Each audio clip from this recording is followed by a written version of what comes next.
We're fearlessly talking about the biggest stories that matter to you the most. Breaking news, John Calipari is finalizing a 5-year deal to become the Arkansas Razorbacks' next head coach, covering college sports like no one else. The biggest guests in sports. We now welcome in Hall of Famer Jim Calhoun. Such a pride I had, I came to connect. The legend, Tim Tebow, joins us. We'll run it back. I like it. The legend, Herschel Walker.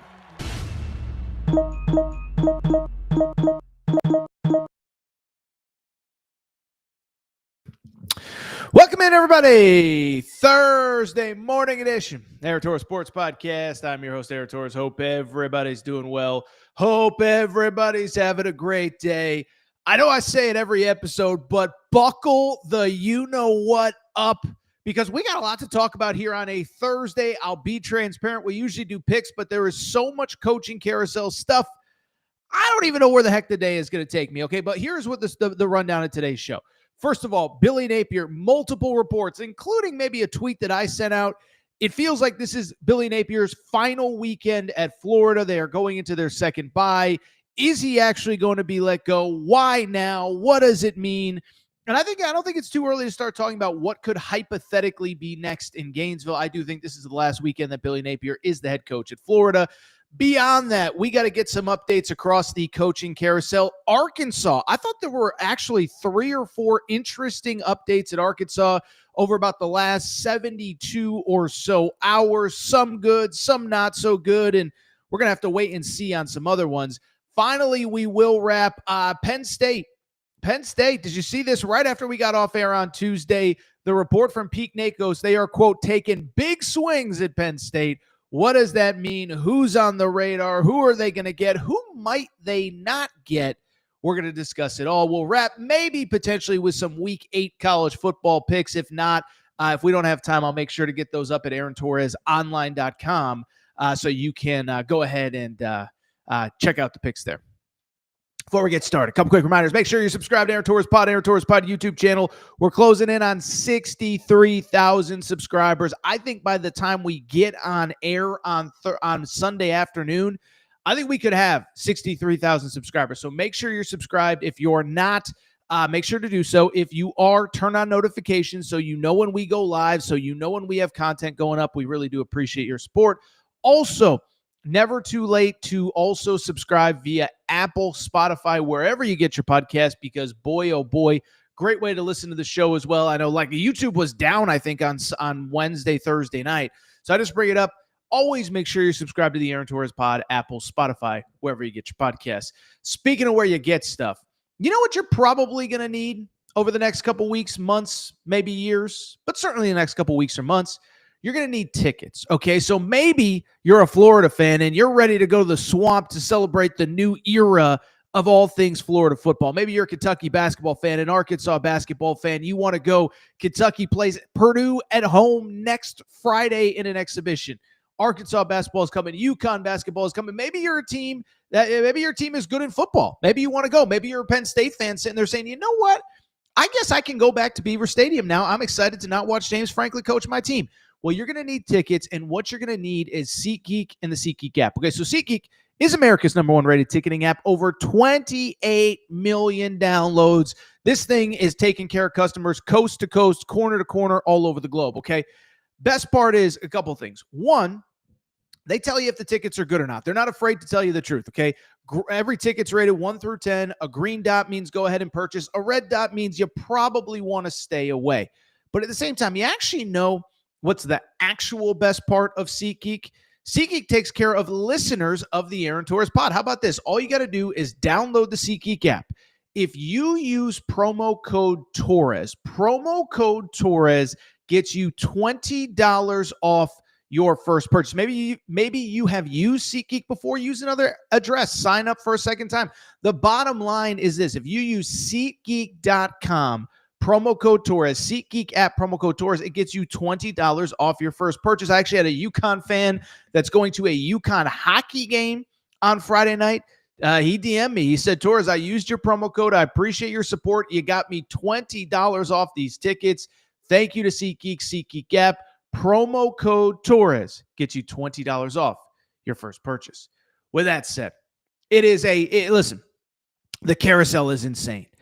There is no more time to waste. Let's go ahead, folks, and get to the topic of the day. Topic of the day, listen, we are trending towards one of the craziest college football coaching carousels that we've ever seen. 2021 may be the gold standard. That was the year that LSU and USC fired coaches early. Florida, ironically, and Miami a little bit later. And of course, when LSU and USC hired their coaches, Oklahoma and Notre Dame ended up opening up. That's probably the gold standard for craziest coaching carousels. I think we are headed full speed ahead towards the craziest carousel we've probably ever seen. We know UCLA's open, Virginia Tech's open, Arkansas's open, Oklahoma State's open, Oregon State opened up last weekend, and the shocker of all shockers, Penn State opened up as well. Incredibly, the job that we've all had our eye on since basically like the beginning of last year is in Gainesville, Florida with Billy Napier. Billy Napier, to this point, still has his job as Florida is currently sitting at 2-4 overall. They play Mississippi State at home this weekend before their second bye. Well, why we're talking about Billy Napier, one, I mean, if you could, I know Circa Sportsbook in Vegas does not do odds on stuff like this, but imagine if you could have gotten odds on James Franklin being fired before Billy Napier this year. I don't think anybody could have gotten odds on that. Probably would have been, minus 10,000 or plus 10, whatever. The point I'm trying to make, no one had Billy Napier surviving this long if the team went this bad. But I will say, it does increasingly feel like win or lose, actually, I think this might be Billy Napier's last weekend as the Florida Gators head coach. We've had multiple reports over the course of the week. I may have thrown up a tweet myself based on what I'm hearing, but let's give a little background, a little context. Billy Napier, you know the deal with Billy Napier, but a couple things. One, I actually thought going into the first bye for Florida this year that Billy Napier might actually be gone. That was right after the Miami game. I was told that a big part, maybe the only reason that Billy Napier saved his job after the Miami game, after 4 weeks when the team was 1-3, was because of the 4-game redshirt rule, essentially saying players have to play in a 5th game and they cannot redshirt at that point. And so basically, if you fire Billy Napier after 4 games going into the first bye, then a lot of your best players may end up transferring, opting out of the season, whatever. I only bring it up because I think he could have been gone after the first bye, but they're going into their second bye. And at the beginning of the week, I actually started to hear some things like, oh, I think this is actually going to happen. But at the same time, it's not just me. And I'll get to what I tweeted out in a minute. But some really credible people in the college football space are really starting to talk about this thing like it's a certainty. Let's start with Josh Pate. I think everybody knows Josh Pate, huge college football YouTuber, have an immense amount of respect for everything that he has built on his platform. And the thing about Pate, I don't know him well. We've conversed here or there, but he's not the type of guy that just throws stuff against the wall. So I believe this was his Sunday show. I think I started to see the clip begin to circulate Tuesday, Wednesday of this week. Here is Josh Pate talking about the fate of Billy Napier on his show. How much gas was in the tank for Florida was what I wondered. Not enough. I think Napier is likely out.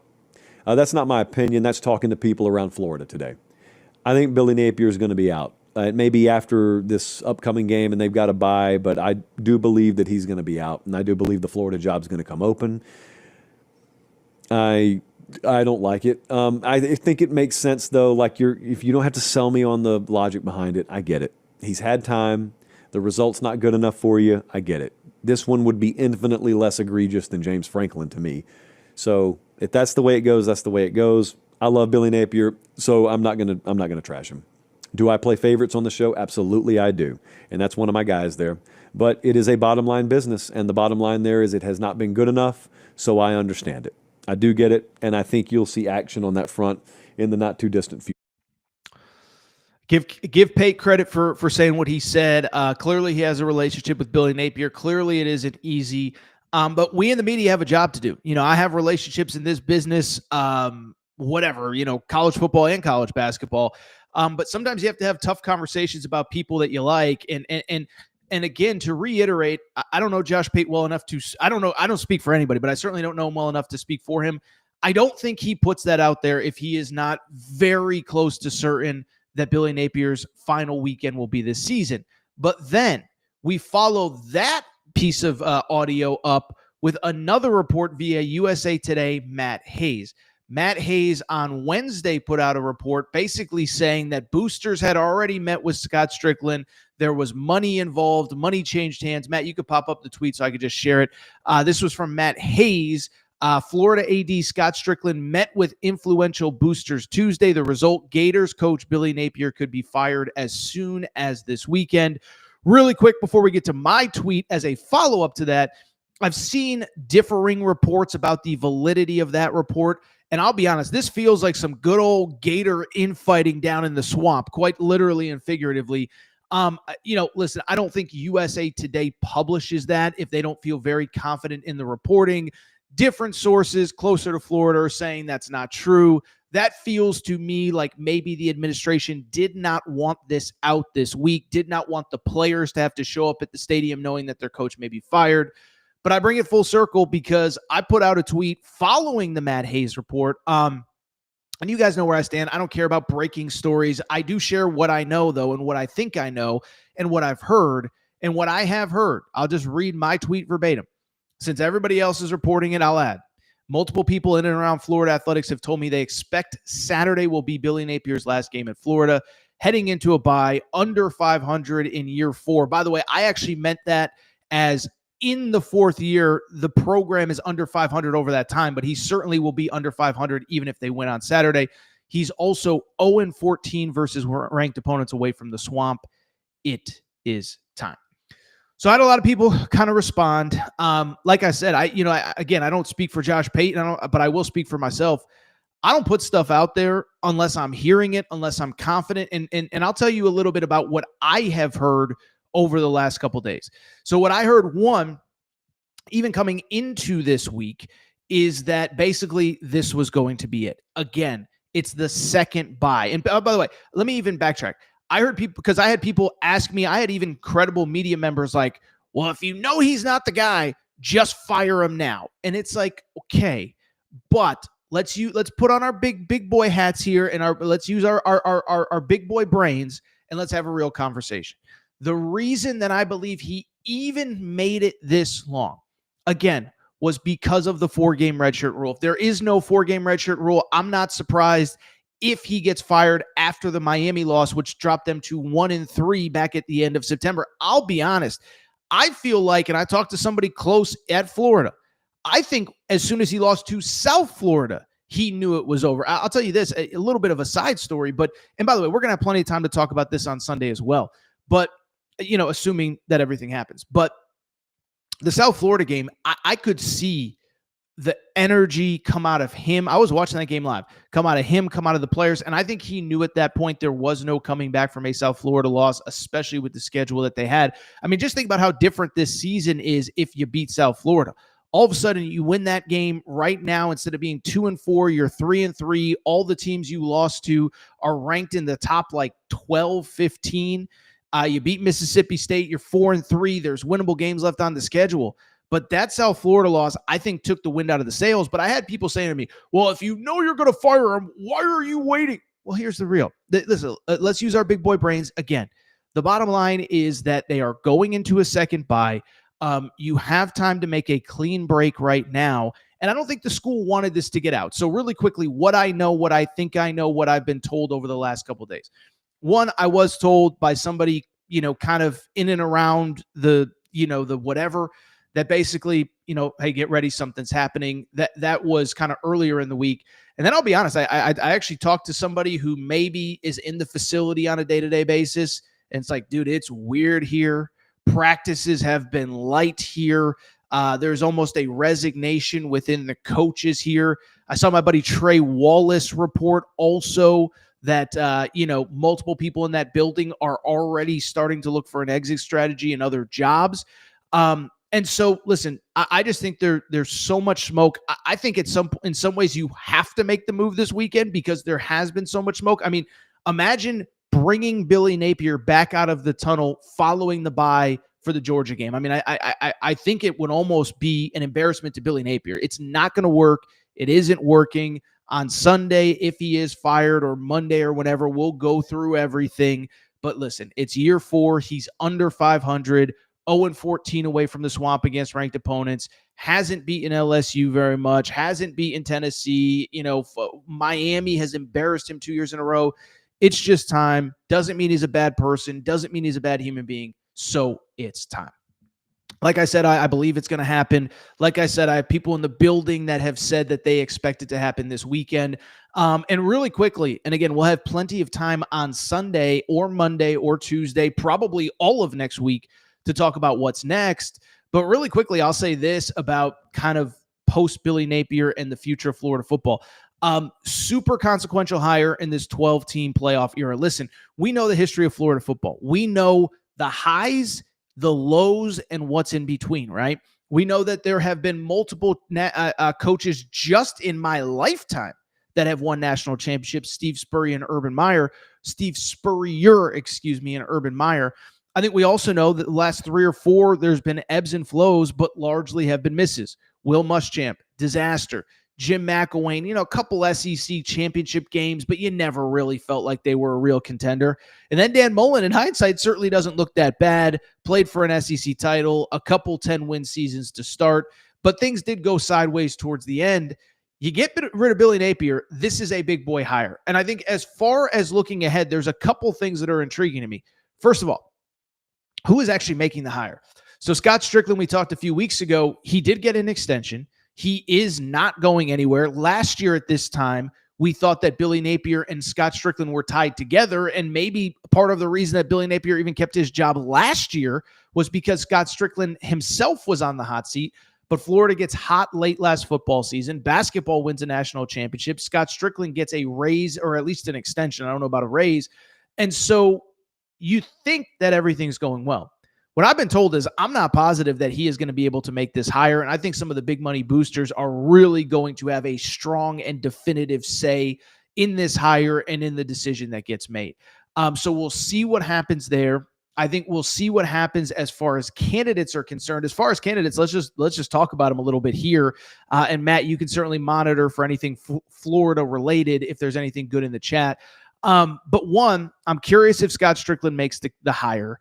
We saw the report. I don't know, this report came out on like a Friday afternoon, kind of after we had been done recording for the weekend.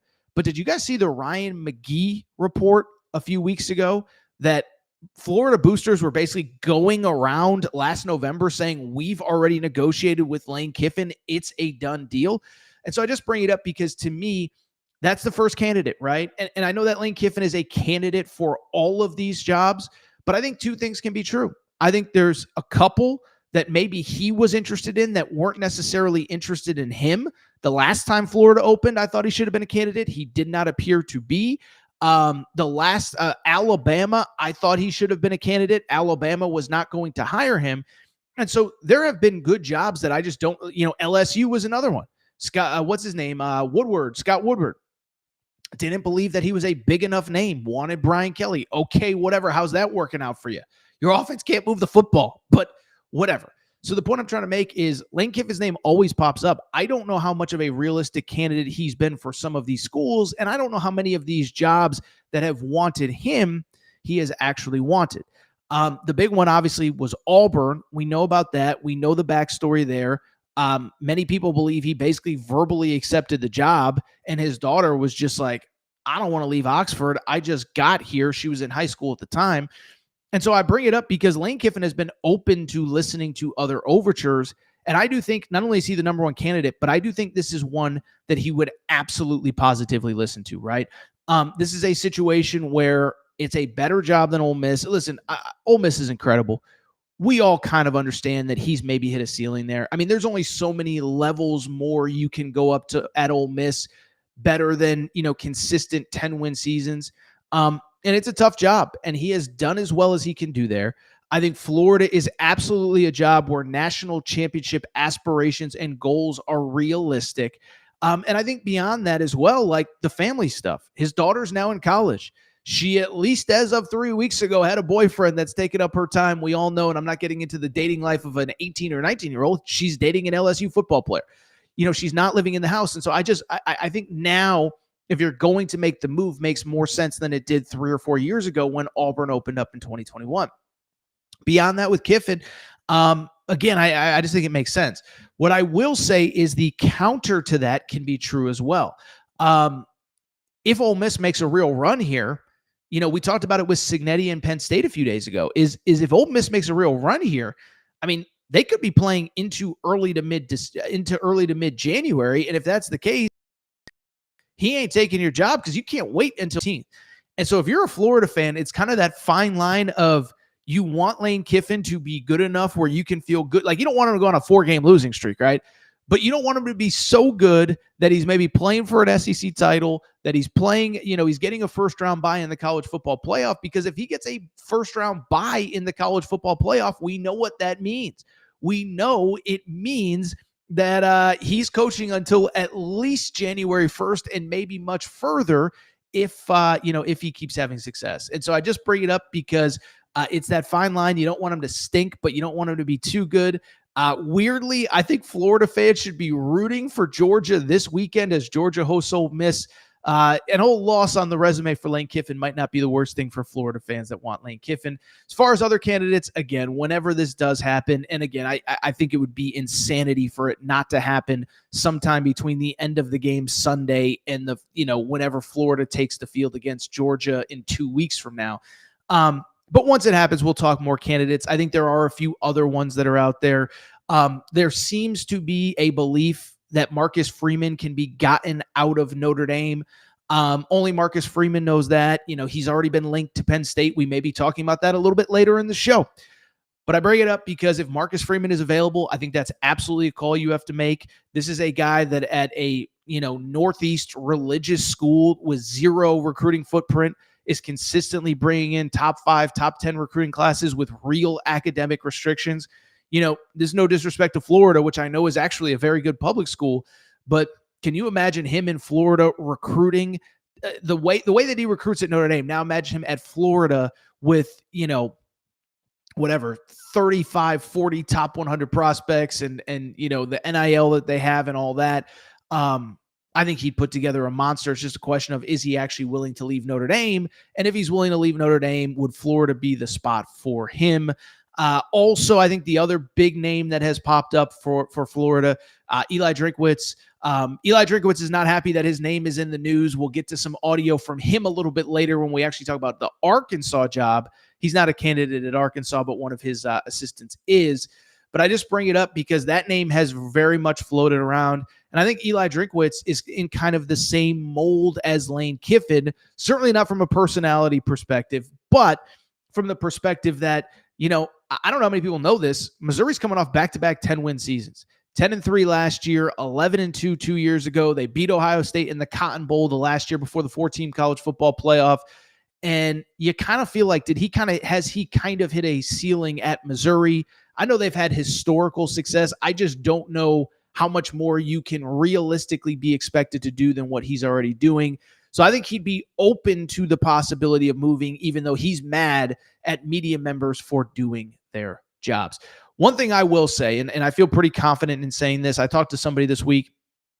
If you're a Arkansas fan that wants John Summerall, an Arkansas fan that wants Alex Golesh, a Kentucky fan, an Auburn fan that's hoping John Summerall is your next head coach, I don't know that they're going to go the G5 route again. Talking to somebody that I know, that I trust, there's a reason, Billy Napier, what's his nickname? Every Florida fan knows. They call him Sunbelt Billy. I don't think you can go back to the G5 after you just got the hot G5 candidate 3-4 years ago, and he has completely crashed and burned and very completely publicly, obviously been in over his head at Florida. And so I don't think John Summerall would be a realistic candidate there. I don't, maybe Golesh because he had the win in the swamp you could talk yourself into. But I think, again, they're going after big names. I love when schools do this. I don't think you should be afraid to call up big names. And I just think what's going to be more interesting as this whole situation unfolds, assuming, again, that Billy Napier does get fired this weekend, I think it's just going to be interesting to see who's actually making this hire. Does Scott Strickland, the AD, actually have final say, or is it up to boosters? Is it up to somebody else? Is there a search firm involved? How sticky does this thing get? But yeah, We'll see what ends up happening. I do think Billy Napier is out after this week. By the way, if he's not out by Tuesday or Wednesday, Torres' credibility is going to be in question. But like I said, I have to share what people that are more informed than I am are telling me. And I had multiple people around that Florida program tell me this is probably it for Billy Napier. So we'll talk more about it over the course of the weekend. Matt, we have any good comments on the state of Florida? We can also do them on the other side, maybe do one or two now. If there's any good comments, we can get to them on the other side as well. Let's see here. Let's hold on here. This is the buyout per Paul. 30 days, $10.7 million at Florida is doable, then $3 million after. This is the difference between the every buyout is structured a little bit different. We're going to talk about James Franklin's buyout in about 5 minutes from now. That one's different than Billy Napier's. Billy Napier's is different from Mark Stoops. And as Paul says, $10 million is owed up front and then $3 million year over year. Guess what? He's going to find a job somewhere. He's going to get a head coaching job, probably not at the Power 4 level, but he's going to keep coaching if he wants to. He doesn't strike me as the kind of guy that's going to go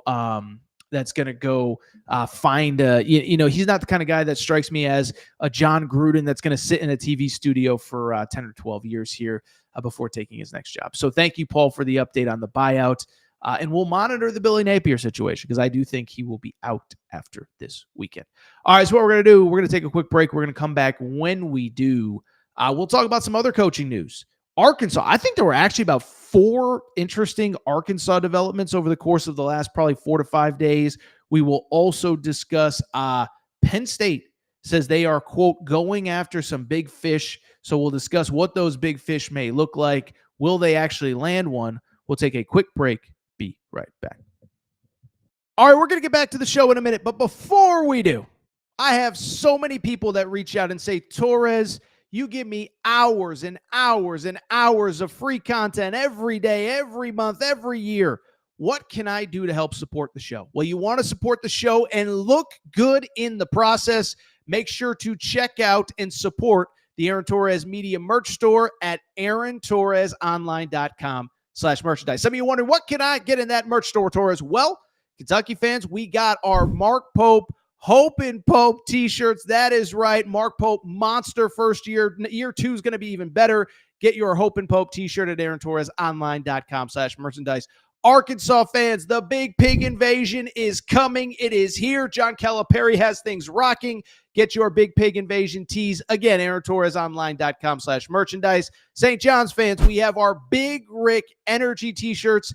And if you're just a college basketball fan in general, guess what?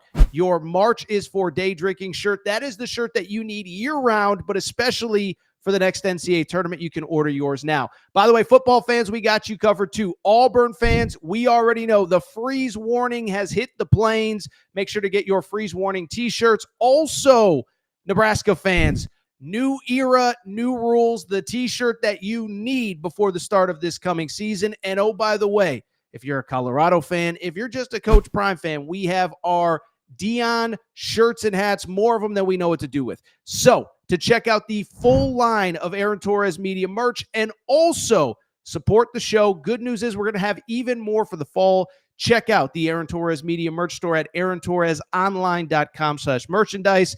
And for more information, you can always reach out at Aaron Torres Podcast Questions at gmail.com. All right, everybody. I'm back. Good to be back. So we appreciate the support. We appreciate everybody in the comments. A lot to say. Paul is on fire. Where we got a lot of Kentucky fans in there talking about John Summerall. So I will tell you what, we are going to get to maybe some questions, but certainly some comments and conversation in just one moment. Before we get to it, though, speaking of Kentucky, speaking of lovely Kentucky fans, speaking of the beautiful Commonwealth, we got to thank our friends. We got to thank our partners. We got to thank our hotel and casino sponsor, Circa Casino and Circa Sportsbook. Okay, so listen, here's the bottom line. You need a place to watch some games this weekend. College football is going on. College basketball next weekend, by the way. We're going to have exhibition games on TV. Well, I bring it up because if you're in Vegas, you got to check out the Circa Casino and Circa Sportsbook. But Circa has brought the hospitality, the vibes to the East Coast with a brand new sports book in Franklin, Kentucky at Mint Kentucky Downs. Okay, this is all the great hospitality of Circa in Vegas, replica sportsbook, and it's just the best place to watch all sorts of games, all sorts of whatever. It's that time in the world where you need a million different apps. You need to download this. You need to stream that. No, you don't. All you got to do is, if you're in that Tennessee, Kentucky area, Tennessee, Kentucky border, go to Circa Sportsbook, Mint Kentucky Downs, Franklin, Kentucky. It's about 35 minutes from Nashville. It's really close, not far from Bowling Green. Check it out, Mint Kentucky Downs, Circa Sportsbook in Franklin, Kentucky. And by the way, since I see a lot of Kentucky fans in the chat, remember as well that SeatGeek.com promo code Torres gets you $20 off your first purchase if you are trying to go to Rupp Arena for the basketball game next Friday against the number 1 ranked Purdue Boilermakers. All right, let's keep the coaching carousel conversation going. There's a lot of James Franklin comments in the chat right now. We'll get to James Franklin in a minute, but I do want to go ahead and talk about the Arkansas coaching job. Okay, this is how fast the carousel is moving. Arkansas opened 2 weeks ago on Sunday. It feels like a lifetime and a half ago. Okay, Sam Pittman goes out after the 5th game, going into the bye. I guess it was 3 weeks now because they lose to Notre Dame at home. They go into the bye. Sam Pittman is fired. Bobby Petrino is named the interim head coach.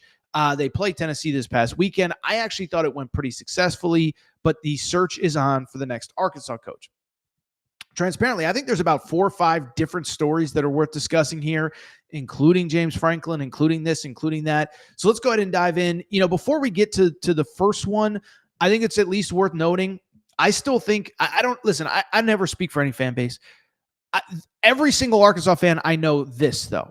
They want to win football games. And so there is a good portion of fans that want Bobby Petrino as the head coach.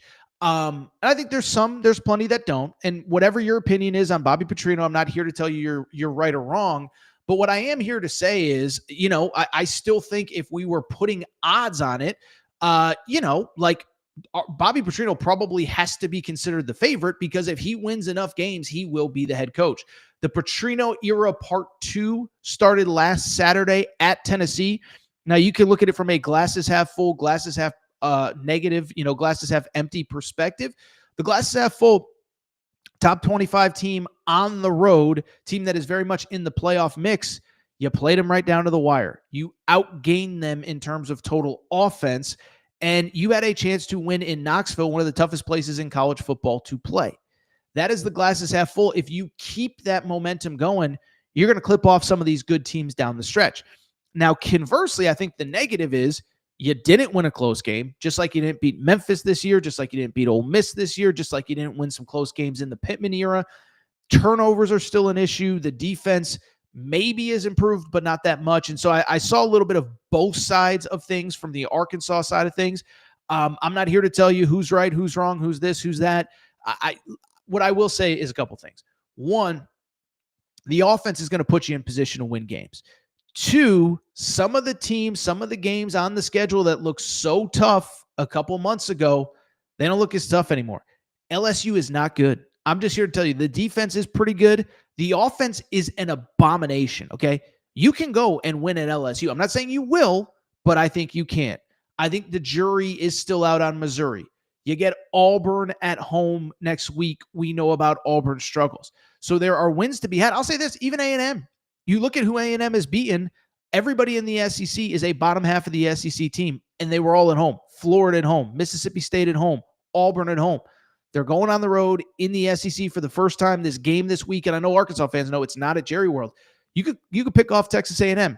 You pick off Texas A&M, you got to feel good about being able to win any game left on the schedule. And so if I was still handicapping it, I think Bobby Petrino has to be deemed the favorite because he has the job right now. And if he gets the wins needed to get the, if he gets the wins that he believes he's capable of getting, I think he gets the job. With that said, though, Bobby Petrino, we could talk about Bobby Petrino all day. There's some news, notes, and interesting developments over the last couple days. So let's go ahead and get into them. The first one, weird situation with Missouri offensive coordinator Kirby Moore. Okay, so Kirby Moore, offensive coordinator at Missouri, brother of Kellen Moore. That's an interesting fun fact, New Orleans Saints head coach. But there was a report like early to middle of last week that Kirby Moore interviewed for the Arkansas job. And I think kind of the belief was, hey, it's kind of a plus both ways. You kind of get in front of the administration in Arkansas. You get experience being interviewing. And so maybe, you don't get this job, but you get some reps interviewing. And maybe when the next job opens up, you feel more comfortable. Then for Arkansas, you get a candidate under your belt. You kind of get your pitch together, whatever.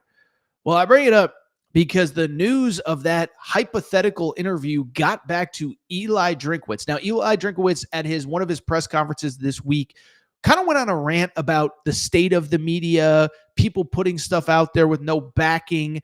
And in the process, he basically said, yeah, that Kirby Moore thing did not happen. Producer Matt, you could play Eli Drinkwitz talking about he's mad at the media. Weekly about blocking out distraction, both for you and your team, with coaching moves happening earlier and earlier. How do you compartmentalize like all the rumors and all the talk and the fact that your name will pop up various places?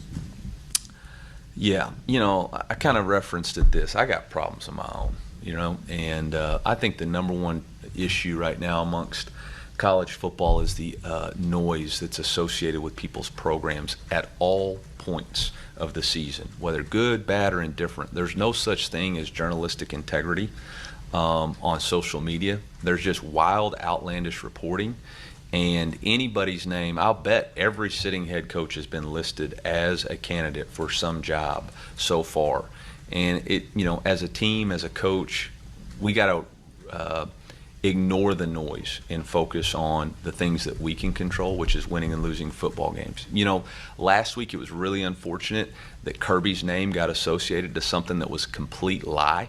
He'd never interviewed, didn't talk to anybody at Arkansas. It's a bunch of bull crap put out there to try to create distractions in a narrative that then comes over after the fact, after the game.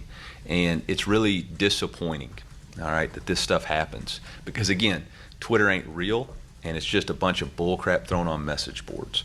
So how do I block it out? I ignore it. And I get mad about it when people ask me about it. Twitter ain't real, and it's just a bunch of bull crap. By the way, I like how he's talking about how there's no journalistic integrity on Twitter. I feel partially responsible for that with my Billy Napier tweet from the other day. Anyway, neither here nor there. So I'll be really quickly on Kirby Moore. I mean, if he says it didn't happen, whatever. I think it's actually kind of a weird thing for a coach to say and a coach to do, to say that his assistant didn't interview, right? Because isn't part of being a head coach helping elevate your assistants? Don't all of your assistants, for the most part, all want to be head coaches in the future? And so if that's the case, even if it's not true, is it the worst thing that it got out that one of your assistants interviewed for an SEC head coaching job? Isn't that a good thing? Isn't it a good thing for Kirby Moore? Isn't it a good thing for his opportunities in the future? Because, yeah, maybe Arkansas isn't a legitimate landing spot for him, but the counter to that would be this. What if John Summerall gets hired somewhere and Tulane opens? Kirby Moore could be a candidate there. What if Alex Golesh takes the job? What if Alex Golesh takes the Arkansas job? Kirby Moore could be a candidate there. And so I thought it was actually kind of weird, and I thought it was a little bit bad for his own assistant. Like, I think you should be putting it out there that he's interviewing. I think it's a good thing for him, but I guess we can go ahead and cross Kirby Moore's name off that list. I don't think he was a realistic candidate anyway, but apparently he's just not even a candidate at all, and Eli Drinkwitz wants you to know it. One guy who is a candidate, maybe he shouldn't be anymore, is Dan Mullen. So we've talked a lot about Dan Mullen. I think the day the job opened up, I probably didn't talk about him enough. But I think as the job evolved, you kind of understand like why he would be a realistic candidate. He is a guy who had a ton of success in the SEC, especially at a job that is considered kind of a bottom half of the SEC job at Mississippi State.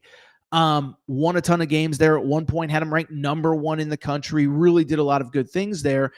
And I think when the Arkansas job first opened up, he was kind of a guy that kind of felt like a natural fit if you miss on whatever you deem to be the really big swings. If that's John Gruden, if that's whoever, Dan Mullen is a guy, has won in the SEC, has had success in the SEC, and is also worth noting, like having success at UNLV. UNLV 6-0 this weekend, going into a rematch they're 6-0 going into the weekend. They have a rematch against Boise State, who they played in the Mountain West Conference Championship game a year ago. So he's 6-0. He had success in the SEC. By the way, his time at Florida, certainly with a little revisionist history, feels like it maybe wasn't as bad as we thought at the time.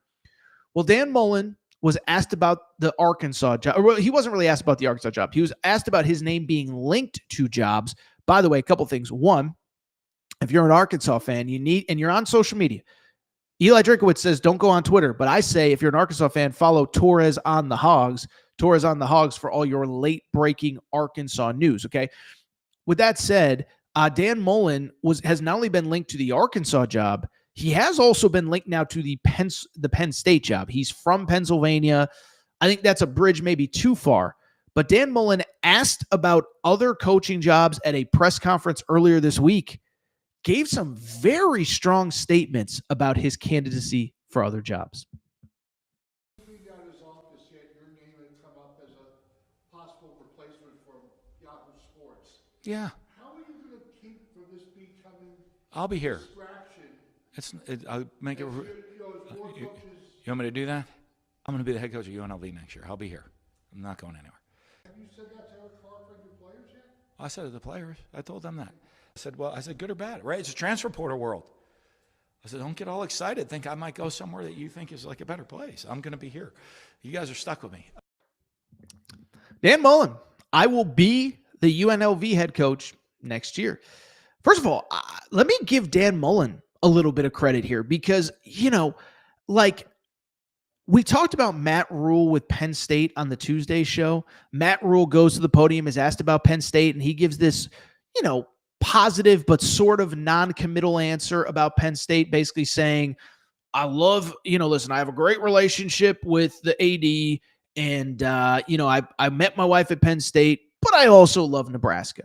And I did say, if you're a Nebraska fan that believes that Matt Rule is the guy that is taking you to the top of college football, it wasn't really the definitive answer you were looking for. Now, it wasn't negative, and I still think, you listen to Dylan Raiola. Dylan Raiola is adamant, Matt Rule's not going anywhere. But I just bring it up because, it wasn't really the answer that you were looking for if you were a Nebraska fan hoping to keep Matt Rule. And so I bring it up because I give Dan Mullen credit. Maybe he's lying through his teeth. I kind of sort of believe him, though, and I give him credit for saying, look, I am going to be here. And the reference that he made is players are probably coming to him Coach, if you go to Penn State, if you go to Arkansas, if you go to the SEC, could I come with you? Is there a spot for old Torres or old, whoever? And it's funny, I know I've referenced this guy a lot, but to use a basketball crossover, I think there's some parallels here to Will Wade. I know I've mentioned Will Wade a lot, but I remember him talking about this last year when he was a candidate for other jobs, his players basically being like, when I recruited them, some of the reason they came to play for me was because they believed that I would be going up to the high major level again soon and that they could potentially come with them. Conversely, I think Will Wade also is a fair parallel to Dan Mullen for this reason. Dan Mullen just got to UNLV. And listen, I don't know Dan Mullen. I don't know what his intentions are. I don't know how long he wants to stay at UNLV for. My guess is at some point he would like to get back to a major conference. But what I'll also say is that it does feel to me like he just got there, and it seems like he's happy there. How could you not be happy? He's 6-0. That guy has been in the SEC. He knows about the SEC meat grinder. He knows about the media coverage. Listen, I'm in Vegas all the time. I'll be there in a couple weeks for the college basketball tip-off games, Florida, Arizona, BYU, Villanova. It's a big market, but it's not an insane market. They have an NHL team. They have the Raiders. UNLV, they want to be good, but there aren't 100 media members. His kids, and I think he's got kids still in high school, middle school, whatever. They can go to school, and nobody's harassing them if UNLV loses a game. And so I'm not saying he's going to be there forever, but I still think he's enjoying the honeymoon phase of being the UNLV head coach, especially because they're 6-0.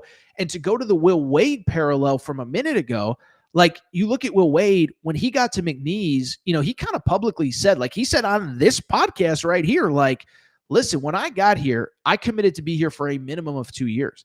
They gave me a chance when nobody else would. They gave me an opportunity when everybody else did not believe that I was good enough to do the job. And so he went to McNeese. They won 30 whatever games. I think 30 games his first year. He comes back for a second year. Now he's at NC State. And I do wonder if it's the same with Dan Mullen. I mean, his family, his family's been living wherever. They just probably got to Vegas in, June or July of last year, probably just moved into a house June or July of last year. And I think he's still enjoying that honeymoon phase. Now, you go 10-2, you lose some games, crowd gets weird. I don't know. The other thing too, UNLV for its level is a good job. Now, it's weird with the Mountain West stuff. Remember, a lot of those Mountain West schools are leaving for the new Pac-12, San Diego State, Boise, whatever. But that is a well-funded school, all things considered. They play in an NFL stadium. I think you can win there. Recruits want to play there.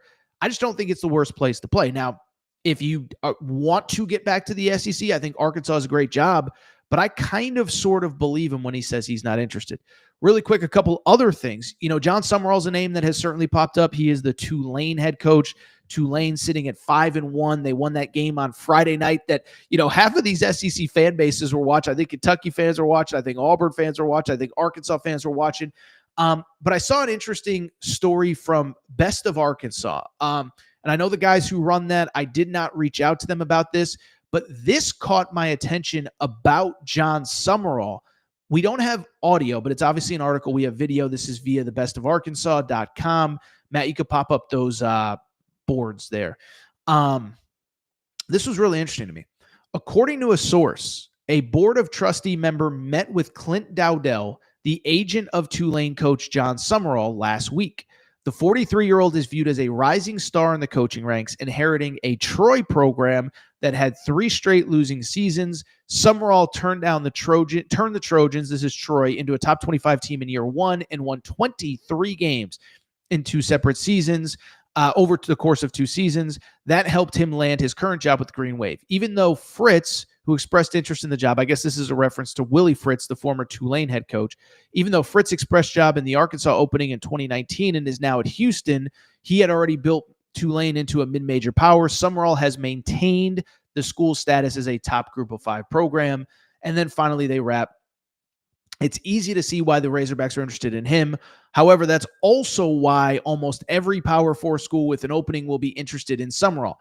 Because of that, our source said Dowdell, who also represents the likes of Oregon's Dan Lanning and Notre Dame's Marcus Freeman, indicated Summerall will be patient and see which other SEC schools open this cycle. That could spell bad news for Arkansas, who almost certainly won't be the only vacant head coaching job in the SEC this offseason. So, inside Best of Arkansas puts out that article. And I will just tell you my inclination on John Summerall is that I think there's probably a lot of truth there. Is that I do think, listen, like every young coach, I think at some point he wants to get to the SEC. Lane Kiffin said earlier this week he believes that he's running an SEC caliber program at Tulane. I also think he can kind of be picky. And it's not to say that Arkansas isn't a good job.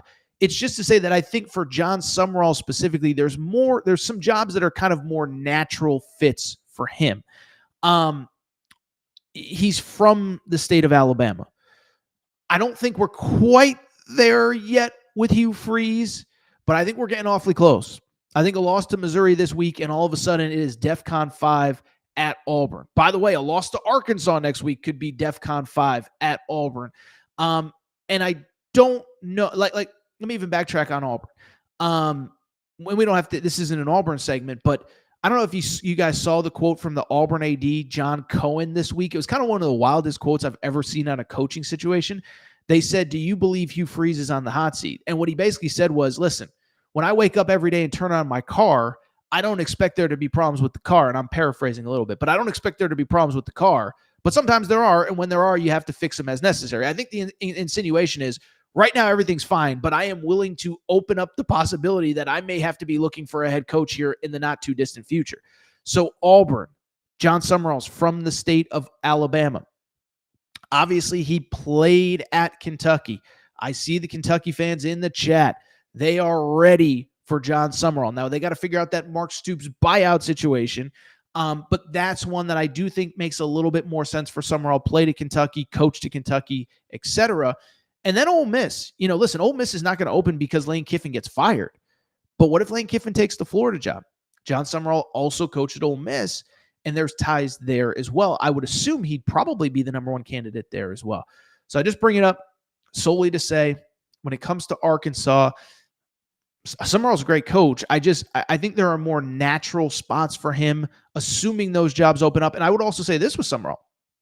I know all these guys want to get out of the G5 because of the way things are set up with NIL and the portal. You can't retain your best players. But conversely, the reports are that he's one of the highest paid G5 head coaches, sitting at like $3.5 million a year, something crazy like that. It's a private school, so nobody actually knows. But I only bring it up because, to me, if you're not totally sure, if you're not all in on another move, you can wait another year. If Auburn doesn't open up this year, it might next year. Whatever. I don't know. I'm not going to start speculating on what jobs could open up in 2027 or, winter of 2026. But again, I understand why John Summerall would be high on the list, but the alternative to that is I think there are more natural fits in the SEC if Arkansas is inclined. Really quickly, I do have to go ahead and talk about one more candidate at Arkansas. There's no real report that ties him, but he's got to be discussed. And this is, you talk about the candidates list that we had for Arkansas when the job first opened up. A guy that absolutely nobody could have foreseen becoming a hypothetical candidate for Arkansas. Again, make sure you're following our Torres on the Hogs page. Guy that nobody could have seen as a candidate. James Franklin. Like, what? Imagine me, like, Sam Pittman, the day he got fired, imagine me saying that within 3 weeks, James Franklin would be not only available as like a hypothetical, could you steal him away from Penn State, but he's fired and available to be a head coach. Producer Matt with the great graphic there. Let's talk about James Franklin, because I think James Franklin in the Arkansas community has become a divisive name. And you know where I stand on telling fans. I never tell fans how you should feel, what you should feel, why you should feel it. I know that he is divisive. I know that some fans don't love him. And I think the vast majority of fans do love him. I haven't had a chance to dive into it, but I saw my buddies, John Neighbors, Curtis Wilkerson, Andrew Ellis, Inside Arkansas, have put out a poll, and I think he's number 2 right now behind only Bobby Petrino. And I guess I do, to a degree, understand the idea of, listen, the only argument against James Franklin is the notion of like, listen, when you hire a head coach, you want to believe that that's a coach that can win you a national championship. And James Franklin maybe isn't that guy, maybe isn't great in big games. I also think if Arkansas can get him, I do think he's probably the best candidate available, right? Because listen, a couple things on James Franklin. One, for all of the can't beat Ohio State, can't beat Oregon, can't beat Michigan when they're really good, he does beat a lot of other teams. And I do think there is something to be said about, listen, and by the way, I know they lost to Northwestern. I know they lost to UCLA. But the counter to that is we have like a 15-year track record. James Franklin doesn't lose to bad teams. And so to me, with Arkansas, you're already in this spot where you're very competitive with all of these teams. People keep telling me, oh, Arkansas is not a good job in this era. Well, you probably should have won at Ole Miss. Easily could have won at Tennessee. You're not that far away. And so to me, yeah, is James Franklin ever the guy that's going to get you over the hump and have a team on the field that's as good as the best Alabama or the best Georgia or the best Texas team ready to win a national championship? Realistically, probably not. I don't think any candidate is.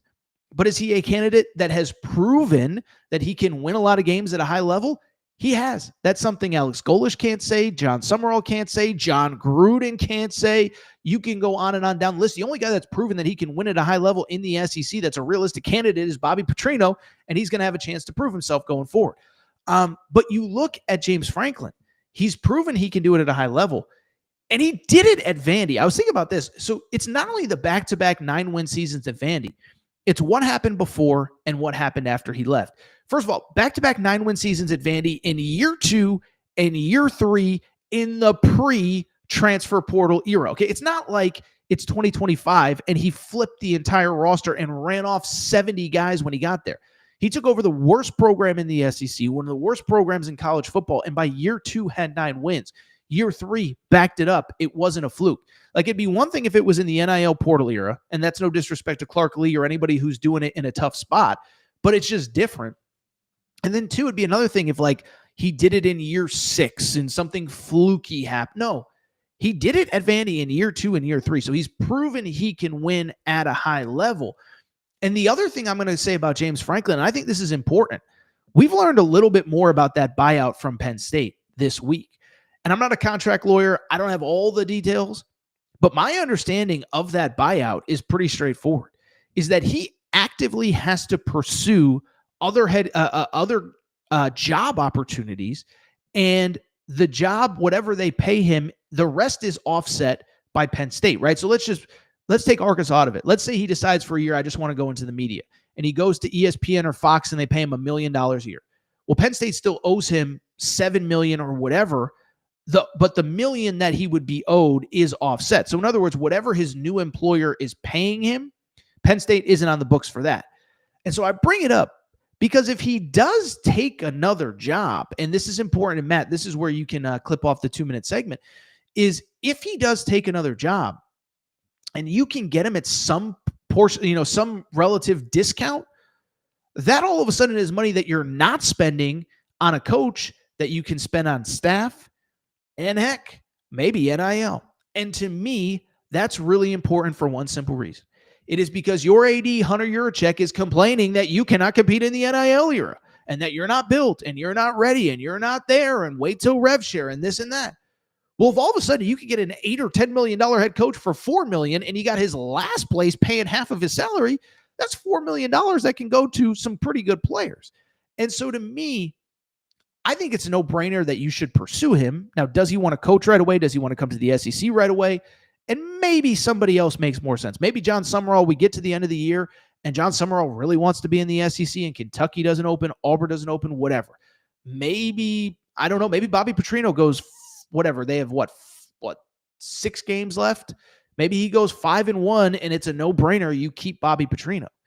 But assuming none of that stuff happens, like, I don't know. I think you do a lot worse than James Franklin, in my opinion. And I think outside of just the win-loss record, the way the contract is set up where you can push all that money towards NIL, it's like, golly, gee whiz. I don't know. That sounds like a pretty good deal to me. I'll take that, I'll take that $4 million and spend, $800,000 on an offensive tackle, and the other thing, lastly, on Franklin, I'm thinking as well, is there is to me, and it's not a perfect apples to apples, but there is to me almost a parallel with Arkansas basketball to James Franklin and Arkansas football. What I mean by that is this. What Eric Musselman did was incredible. Took over a program with no blood, no juice, 3 Sweet 16s, 2 Elite 8s. And I've often said that if it's not for Eric Musselman, John Calipari is probably not interested in the Arkansas job. But they had made deep tournament runs. They proved they can recruit elite players. And Eric Musselman deserves a lot of credit for that. And I do wonder, Pittman didn't have that high level of success, but Pittman took over a dead program, the worst program in college football, and he proved you can put together a competitive roster together. You can put together a good staff together with Bobby Petrino. Could James Franklin be the guy to take it to another level? Obviously, we have to see if John Calipari takes it to another level, but I know Arkansas fans are feeling good about that. And then the question becomes, can James Franklin take it to another level as well? All right, I'm pretty sure I just did like an hour of Arkansas content. I mean, that had to be about a 40-minute segment, but listen, sometimes you got to talk 40 minutes on the Arkansas coaching search. So this is what we're going to do. We're going to take one more break. When we come back, just a quick, interesting development on the Penn State coaching job. We'll take a quick break, come back, talk Penn State, because there's a new development since Tuesday's show. Be right back. All right, we're going to get back to the show in a minute, but before we do, you know what we got to do. We got to thank our friends. We got to thank our partners. We got to go ahead and thank Cauley Puffs and CauleyPuffs.com. Yeah, you see the logo on the back of the screen right here. Okay, so I've told you all about Cauley Puffs, but family-owned company, not far from where I live. Joey, a huge sports fan, and one day he was sitting on the couch and he said, you know what? I need a snack that is both healthy but delicious, something my kids are going to love, something my family's going to love, something I'm going to love. And so he came up with Cauley Puffs. This is the new age health food snack. You don't need to go to the grocery aisle and buy all that crap, the Doritos, the Fritos. No, my friends, you need Cauley Puffs. Baked, not fried, avocado oil, no grease, healthy ingredients. But here's the best part. They taste freaking delicious. Actually, there's another best part. In addition to tasting delicious, in addition to being healthy, they are also taking care of listeners of the Aaron Torres pod. Okay, so check this out. All you got to do is go to Caulipuffs.com. That's CAULIPUFFS.com, Caulipuffs.com, and you can get 15% off any purchase with the promo code Torres. That's Torres, Torres. It's that simple. 15% off any purchase, 1 bag to try them out, 100 bags to cater a party. Doesn't really matter. Promo code Torres. Caulipuffs.com gets you 15% off. Caulipuffs also available on Amazon. You obviously can't get the promo code there, but Caulipuffs.com, Caulipuffs.com, promo code Torres gets you 15% off any purchase. Thank you to our friends at Caulipuffs. All right, everybody. I am back. Good to be back. Good to be back. Final segment of the show. So good to be back. I'll be real. Don't have a ton more time. So we got to go ahead and wrap on, we just talked James Franklin. What's his next move? We got to go ahead and talk about the next move of his former employer, the place that could be his employer for a while, cutting him checks, the Penn State Nittany Lions. Okay, so Penn State makes the move on Sunday. We've talked about it for the last 2 episodes. We don't need to get into it. It was certainly shocking. But then, like all of these coaching searches, the immediate conversation becomes what is next. We talked a little bit on Tuesday. Pat Kraft, the AD, did a press conference where he basically said, like, look, you know what? I didn't want to do it, but it needed to be done. We have championship aspirations. I'm paraphrasing a little bit, but basically we have championship aspirations. We already have 3 losses. We're out of the playoff picture. This was a make or break year. And it was broken. And so when it got broken, guess what? We had to move on. In some ways, I give him credit. I think it makes it a little bit easier with the offset language where you're probably not going to have to pay that full $49 million in buyout money. But I give credit for making the move. I don't know if it's a move that, listen, I am the guy that plays hypothetical GM all the time and claims I'd be the most aggressive GM that ever walked the face of the earth. I don't even know that I would have made that move. But again, you're not going to meet expectations. And I think the other thing with Drew Aller out and with the schedule coming up at Iowa, at Ohio State, Indiana, it wasn't going to get any better. And so I give Penn State credit for making a move. On Tuesday's show, we kind of talked about the updates. We talked about the candidates. We talked about Matt Rule. We talked about the press availability that he did. And we talked about the fact, like, listen, he is the number 1 candidate. He probably should be the number 1 candidate. He played at Penn State. He met his wife at Penn State. And, oh, by the way, he used to work for the Penn State AD, Pat Kraft, back in the day at Temple. And so we talked about him. We talked about Cignetti. But, of course, in a natural twist, because this is always the way it works out, there was an update immediately after we got off air Tuesday morning. So what was the update on the state of the Penn State coaching search? Matt Rule's probably still the leader in the clubhouse, probably still the number 1 candidate. But he might not be, because according to Pete Nakos does an unbelievable job covering this stuff. Insider on 3, young guy, busts his butt. He put out a very interesting report. Now, it's all behind a paywall, but whatever. We're not going to get into the nuance of the report. But this was the tweet that was shared from On 3 on Tuesday afternoon about the state of the Penn State coaching search. Quote, Penn State AD Pat Kraft plans to take a couple big swings during the hiring process. One name that he may make a run at is Notre Dame's Marcus Freeman. Sources tell Pete Nakos of On 3. And in a tweet that only Torres could appreciate, they even put the eyeball emoji in. Torres is big on the emojis in the tweets. Okay. So let's talk a little bit about Marcus Freeman. Let's talk a little bit about big swings that Penn State could hypothetically take. And first of all, producer Matt, I love the graphic, the Photoshop of Marcus Freeman running through the tunnel in Beaver Stadium in that beautiful white Penn State zip up. By the way, Notre Dame fans, I'm not rooting for it when I say beautiful white zip up. I'm not saying I want it to happen. I'm just saying he looks pretty sharp. We got to all admit. All right, so Marcus Freeman and Penn State. And by the way, I actually saw Colin Cowherd. I happened to be in front of a TV. He was talking about this as well on Wednesday morning. So it's a conversation that's happening. Let's go ahead and talk about it. And let's talk just about Marcus Freeman. And let's talk about big swings, because I'll say this. If you can get Marcus Freeman, I think it's a no-brainer to a degree that way more than Matt Rule may, Signetti we'll talk about in a minute. But I think if you can get Marcus Freeman, I think you do. Couple things on Marcus Freeman specifically. One, I will never be the guy to criticize an AD for going after the biggest names, right? We've talked about this for years. I remember talking about this when Scott Woodward fired Coach O at LSU. We said Scott Woodward is a big swinging you-know-what. He takes big swings. Scott Woodward was the guy that convinced Jimbo Fisher to leave Florida State for Texas A&M, convinced back in the day Chris Peterson to leave Boise for Washington, and he ultimately did convince Brian Kelly to leave Notre Dame for LSU. Don't know if it's going to work out, but you got to give him credit for swinging big, and I have absolutely no problem with any AD making the decision, you know what? We're Penn freaking State. We play in front of 106,000 people. This is one of the premier jobs in college football. I am making the biggest names in college football say no. And I'll also say this. I think the timing of James Franklin's firing makes even more sense from that perspective. I don't think you start with James Franklin and whoever, if you fire or Marcus Freeman and whoever, if you fire James Franklin on December 1st after the season ends, at that point you got to whatever. But the whole point in firing a head coach early, firing a head coach in the middle of the season, is to get a jump start on the search and see who might be available and might be interested. And so to bring it back to Marcus Freeman, listen, I don't know if he's actually interested. I don't know if he would actually leave Notre Dame, but we can all see the scenario where it would make sense, right? Notre Dame's a great job. Just played in a college football semifinal against James Franklin last year. By the way, I think Notre Dame's actually really good this year. You look at their 2 losses, Miami by 3, Texas A&M by 1. Those are 2 top 5 teams that are undefeated right now, 12-0 combined. And so I just bring it up. He's a really good coach. He's an excellent coach. He's super young.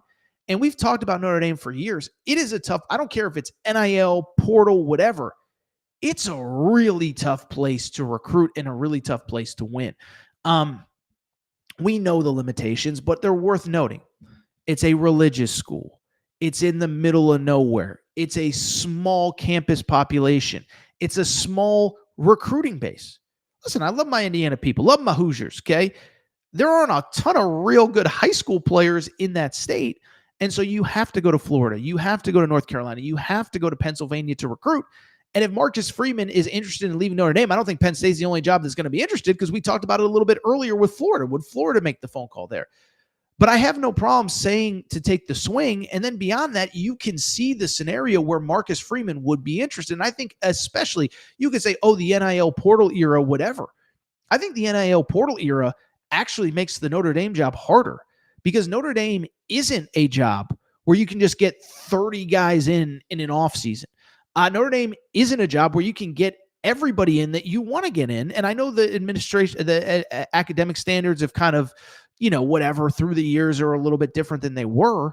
But this, again, it's not LSU. It's not Colorado. It's not even USC where you can get in 30 transfers in an offseason.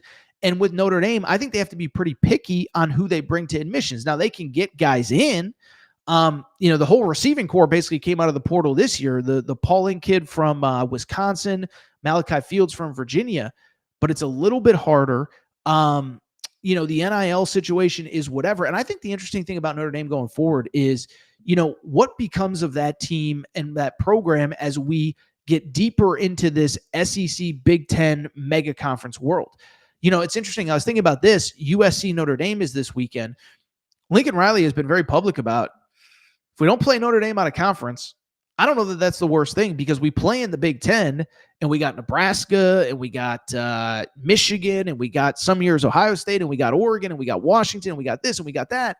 Marcus Freeman's the opposite. He needs USC on the schedule because it's hard for Notre Dame in this this Big Ten SEC Super Conference era to get good games on the schedule. Part of the reason that Notre Dame's playoff lives are up against the wall is because the 2 biggest games of the season were week 1 and week 3 against Miami and Texas A&M, with a bye in between.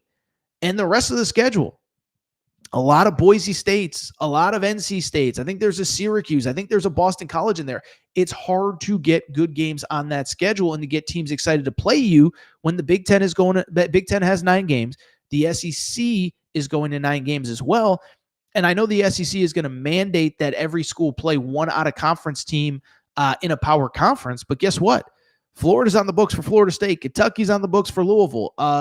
South Carolina's on the books for Clemson. It's going to be hard to put together good schedules.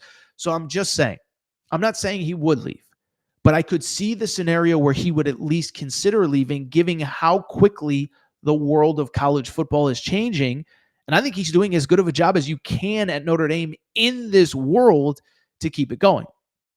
Now, what I would be interested in is if Marcus Freeman is not interested and says no, what are the other big swings for Notre Dame to take? I don't know how many other guys would qualify as big swings.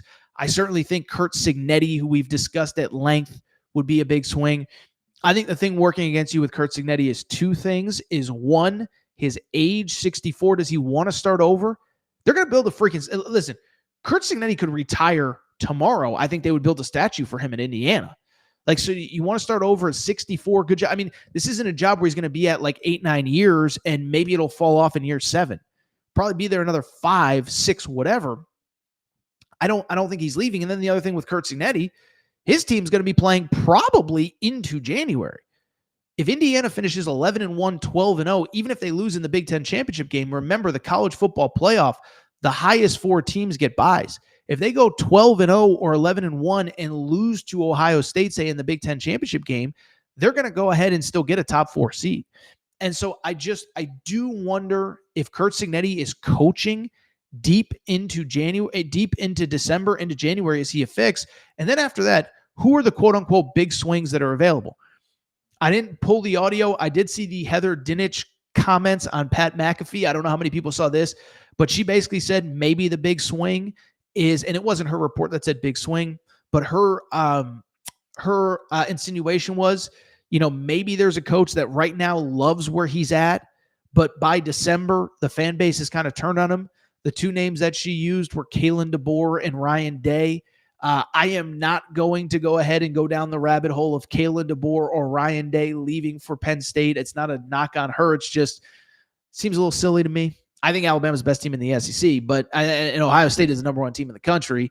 Ryan Day's definitely not going. And Kalen DeBoer, I guess if you go 9-3 and somehow miss the playoff and people are mad, maybe you make a phone call. I just don't see it. Other big swings, is Eli Drinkwitz a big swing? I know he doesn't like his name being put out there in the media. I guess he would qualify as a big swing. I don't know. And so I just bring it up because it was a very interesting report. I give Pat Kraft credit. If you're going to make a firing of James Franklin, you don't start at the bottom of the barrel. You don't start at the group of 5. You start with the biggest names possible and you see what happens from there. And you say to him, by the way, hey, we just spent $50 million on a guy to get rid of him. So imagine what we're going to spend on you. Imagine what we're going to give you to succeed. So we will see what happens with that. But yeah, heck of a report that James Franklin is out and that Penn State is going to take a couple big swings, including Marcus Freeman. All right, I'll tell you what. That was a fun show. A lot of comments. Super chat from Real Gator. Everyone has a price, including Urban Meyer. Let's go. Real Gator Boo. First of all, we appreciate the super chat. Thank you so much for your support of the show. I love Urban Meyer. The content alone would be great. Now, we talked about Urban Meyer with Penn State a few days ago. My only concern with Urban Meyer, doesn't he look a little bit old? I see him on Big Noon. I've said this a million times. He's like 15 years younger than Nick Saban. You line them up side by side. Saban's got energy. He's smiling. He's laughing. He's, McAfee's making him super out of his comfort zone, which is a good thing. Urban Meyer just kind of looks a little bit old to me. I don't know, man. I'd love it, though. Imagine Urban Meyer showing back up at SEC Media Day. By the way, the irony of imagine if Urban Meyer and Lane Kiffin were the 2 final candidates. You have to be a little bit of an older college football fan to remember, but Lane Kiffin, his 1 year at Tennessee, was the guy who kept getting under Urban Meyer's skin. and imagine them being the top 2 candidates. I had not really considered Urban Meyer as the next Florida head coach, but certainly create some interest in his program. All right, I'll tell you what, guys and girls, I got to go ahead and get out of here. If you are not subscribed to the Aaron Torres pod, do me a favor, make sure to do so. By the way, love the commentary on all of the different coaching jobs. I thought this was a really fun show. Listen, there's a million shows giving you week 8 picks. You can find my picks, by the way, AaronTorresOnline.com. They'll be up later today. We have an articles tab. They'll be up there. They'll be on Twitter, Aaron_Torres, and then our Aaron Torres pod Instagram page as well. Think that's it for today's show. Really fun show. We appreciate everybody tuning in. We appreciate everybody's support. And yeah, it's a great show. It was an awesome show. We talked a lot of good stuff. Got to go ahead and get out of here. Thank you to SeatGeek. Use promo code Torres to get $20 off your first purchase. Thank you to Circa Casino and Sportsbook. If you're on that Tennessee-Kentucky border, Mint, Kentucky Downs, Franklin, Kentucky. And I appreciate all you guys. We'll be back Sunday morning. We're going to have certainly a lot to talk about from on the field. I think the big question is, are we going to have stuff to talk about off the field as well? The way things are trending, I could be wrong. My credibility is kind of on the line here. I don't think Billy Napier will be the head coach at Florida, let's say come Monday morning. Now, the question is, does it happen before we get off air on Sunday? We've been doing our show Sunday at 11 a.m. Eastern time, so make sure you have the notifications on for that. But I only bring it up. A lot of these firings are happening middle of the afternoon when the NFL starts, I think, to kind of soften the blow. We'll see if we're talking Billy Napier and next Florida head coach, our next show. Time for me to go. Appreciate your support. Going to get out of here. Shout out to Torrent Craig. Rachel, who hates my voice. Shout out to her, too. Shout out to JJ Redick, you F-head. So the Lakers preseason game was on ESPN the other night. Was not watching that. JJ Redick, unblock me, bro.